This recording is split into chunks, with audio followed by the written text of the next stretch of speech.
Hello my dear students, कैसे हैं आप सब लोग। आज मैं आपको यूपी बोर्ड क्लास 10 से हिंदी विषय की चर्चा करूंगा। जो हिंदी विषय में आपका पेपर है वो कैसे पूछा जाएगा। तो आइए स्टार्ट करते हैं। Class 10 UP board model paper first.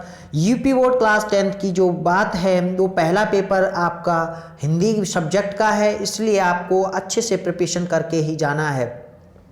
तो आज कुछ मैं आपको महत्वपूर्ण बिंदु की चर्चा करूंगा जिसमें आपको परीक्षा में कैसे उनको नस्ते नाबूद करना है। तो आइए स्टार्ट करते हैं। आपका जो हिंदी का पेपर है वो 3 घंटा 15 मिनट का होगा, जिसका पूर्णांक है 70 नंबर का, जिसमें क्वेश्चंस किस टाइप से पूछे जाएंगे। तो स्टार्ट कर लेते हैं। निम्नलिखित में से कोई एक कथन सही है, उसे पहचान कर लिखिए। यानी 4 ऑप्शन दिए होंगे, उन 4 ऑप्शन में से आपको ये बताना है। जैसे प्रेमचंद एक प्रमुख नाटककार हैं, डॉक्टर श्याम सुंदर दास प्रसिद्ध कवि थे, ध्रुव श्यामनी जयशंकर प्रसाद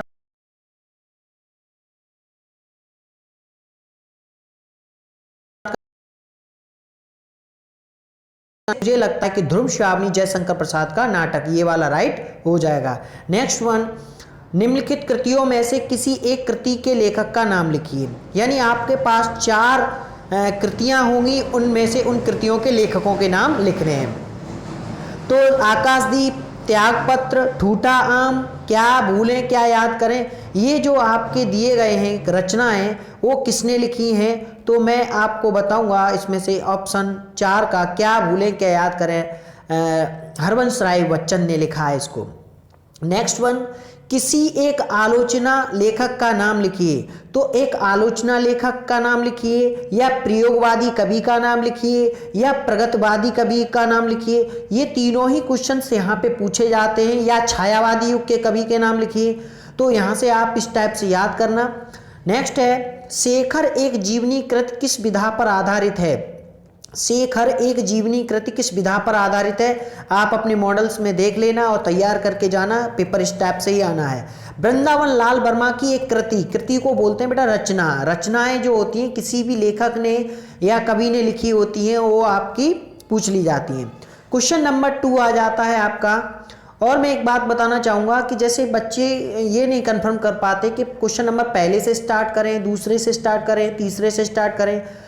आपको करना क्या है, जो भी पार्ट आपको क्लियर अच्छे से आ रहा है उसी को सबसे पहले करें। मान लीजिए आपको क्वेश्चन नंबर 2 अच्छे से आ रहा था, तो आप क्वेश्चन नंबर 2 का और उत्तर लिख करके आप उसे सॉल्व कर देंगे।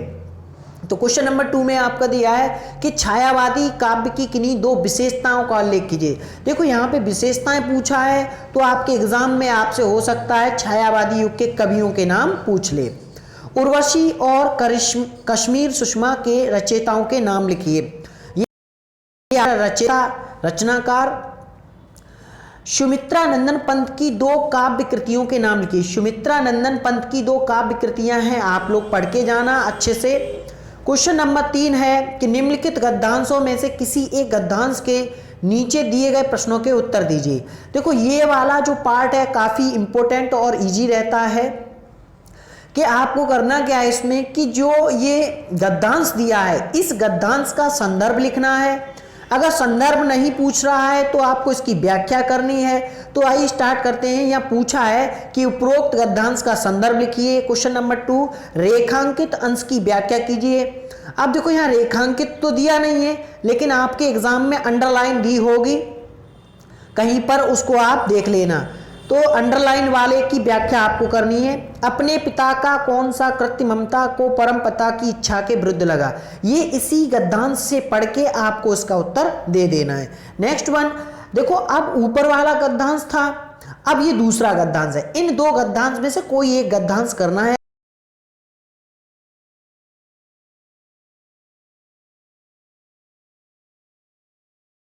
इस चैप्टर का आपको जानकारी होनी चाहिए। तो जो उपरोक्त गद्यांश का संदर्भ लिखिए, रेखांकित अंश की व्याख्या कीजिए। ये आपके क्वेश्चन पूछ लिए जाते हैं। निम्नलिखित पद्यांश में से किसी एक की संदर्भ सहित व्याख्या कीजिए तथा उसका काव्य सौंदर्य भी लिखिए। अब देखो ये आपका दे रखा है कि चढ़ चेतक पर तलवार उठा रखता था भूतल पानी को। ये जो काव्यगत सौंदर्य है इसकी व्याख्या लिखनी है आपको संदर्भ सहित।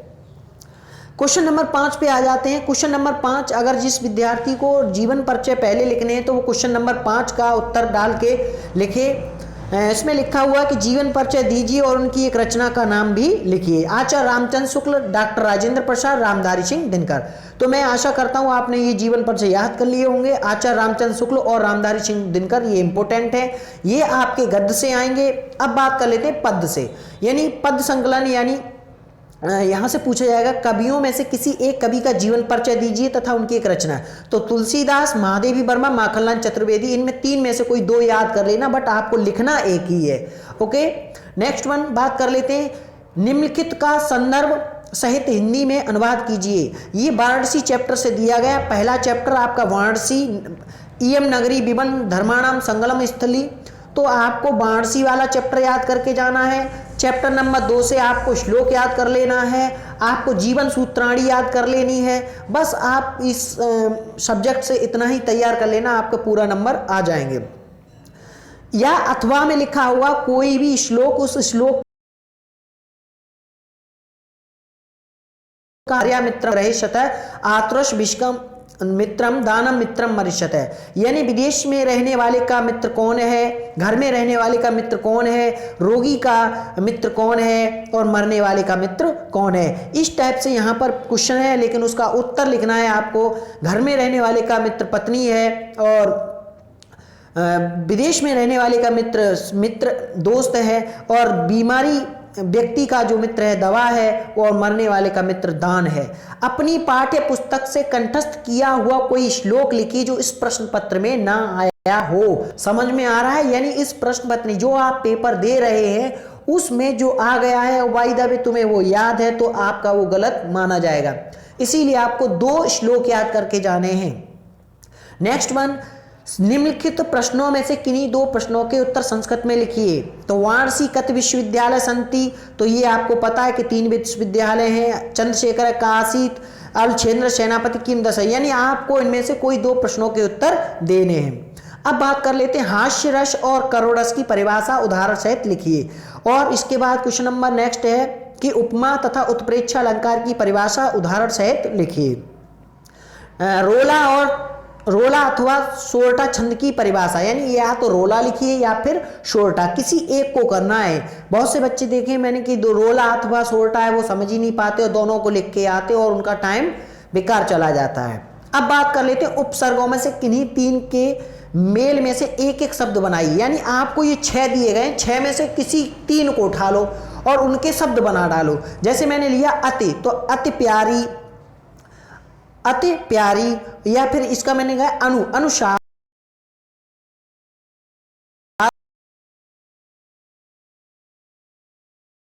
किन्हीं 3 को पसंद करो, उनके एक एक शब्द बनाने। आप नेक्स्ट की बात करते हैं, प्रत्ययों को प्रयोग करके एक एक शब्द बनाइए। यानी लास्ट में ट्यून आनी चाहिए ता की। जैसे हमने कहा ममता, प्रभुता, जैसे अपन है ना, आई तो लिखाई, पढ़ाई, इस टाइप से ये आपको करके आने। नेक्स्ट वन है कि निम्नलिखित में से किसी 2 का समास विग्रह कीजिए और समास का नाम भी लिखिए। समास विग्रह का मतलब है आपको इनको तोड़ देना है। जैसे हमने कहा त्रिलोचन, त्रि प्लस लोचन, नीलांबर, नीला प्लस अंबर, यानी आप पंच प्लस तंत्र, यानी इस टाइप से आपको समास विग्रह करना है और आपको समास का नाम भी लिखना है। नेक्स्ट है किन्हीं 2 के तत्सम रूप भी लिखिए। तत्सम रूप का मतलब हो तो संस्कृत में लिखना है। जैसे उजला है, उजला को क्या कहेंगे, हाथी को क्या कहेंगे, तो हाथी को हस्ती कहेंगे, गज कहेंगे, इस टाइप से आपको लिखना है। कान का क्या हुआ, करपड़ जो भी होता, कर्ण बोलते हैं। 7 को क्या बोलते हैं, सप्तम बोलते हैं। इस टाइप से इसको लिख के आना है।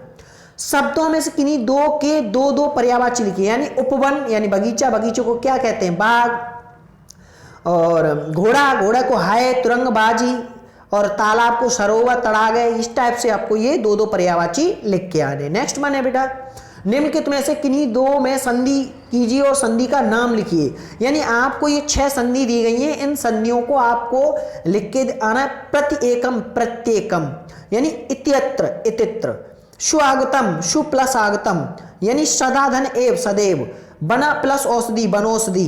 इस टाइप से आपको ये लिख के आना है और संधि का नाम लिख के आना है। निम्नलिखित शब्दों के रूप द्वितीय विभक्ति बहुवचन में लिखिए, यानी आप नदी प्लस मती इनमें से किसी के रूप लिखने हैं। कहने का मतलब ये शब्द रूप है, और शब्द रूप में मैं बात करूंगा, आप लोग सभी लोग फल के रूप याद कर लें। फलम फले फलानी, फलम फले फलानी, फलेन फलाए फलाभ्याम फले फल, अच्छे से याद कर लें और आपको ये 2 नंबर आपके फ्री के हो जाएंगे। अब बात कर लेते हैं धातु रूप। धातु रूप से आपके लकार, पुरुष और वचन पूछा जाता है। अब पूछ लिया पठानी कौन सी धातु है, कौन सा लकार है, कौन सा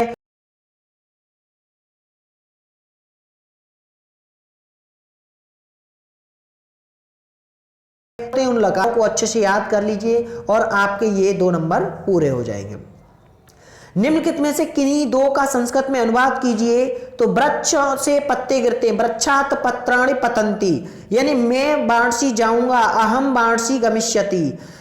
तो इसमें से 2 का अनुवाद करना आप लोग तैयार करके जाएं। किसी भी मॉडल पेपर से आप उनके 10 सेंटेंस को याद कर लें, उन्हीं में से फंस जाएंगे आपके। क्वेश्चन नंबर नेक्स्ट है कि प्रदूषण की समस्या और समाधान पर आपको निबंध लिखना है अथवा भ्रष्टाचार की समस्या पर लिखना है। आशा करता हूं आप लोगों को ये समझ आ रहा होगा कि पेपर किस तरह से आपको बढ़े। अब बात करते हैं क्वेश्चन नंबर 12 में। आपको जो कर्णखंड काव्य है वो उत्तर प्रदेश में के एटा जिले के लिए मैं आप लोगों को बताऊंगा, और मैंने पहली वाली वीडियो में बता चुका हूं कि कर्णखंड काव्य किस किस जिले के लिए है, तो आप उस वीडियो को जरूर देख के जाएं। कर्णखंड काव्य के मैंने इंपॉर्टेंट सर्गों की बात की है जो आपके लिए परीक्षा में बहुत ही उपयोगी होंगे। तो मैं बात कर लेता हूं, जो कर्णखंड काव्य है वो आपका जा यानी जा पार्ट में दिया है, उसमें लिखा है कर्णखंड काव्य के छठे अपने शब्दों में कीजिए। कर्णखंड काव्य के आधार पर कर्ण का चरित्र चित्रण लिखिए। यानी ये आपके 2 क्वेश्चन आपसे पूछ लिए जाएंगे, या तो सर्ग पूछा जाएगा या कर्ण का चरित्र चित्रण पूछ लिया जाएगा। और मैं बात करना चाहूंगा कि जिन भी स्टूडेंट्स का जो अदर स्टेट से बिलोंग करते हैं, उन स्टूडेंट्स के मैं जिले में जो भी आपका खंड काव्य पूछा जाता है आप उसी को तैयार करें। ये मैंने केवल आपको पहली वाली वीडियो में बता चुका हूं कि किस किस जिले के लिए आपको ये खंड काव्य लिख के आना है। तो आशा करता हूं आपको ये अच्छा लगा होगा। We hope the UP board class 10th Hindi model paper first. Thank you for watching my video. Thank you so much.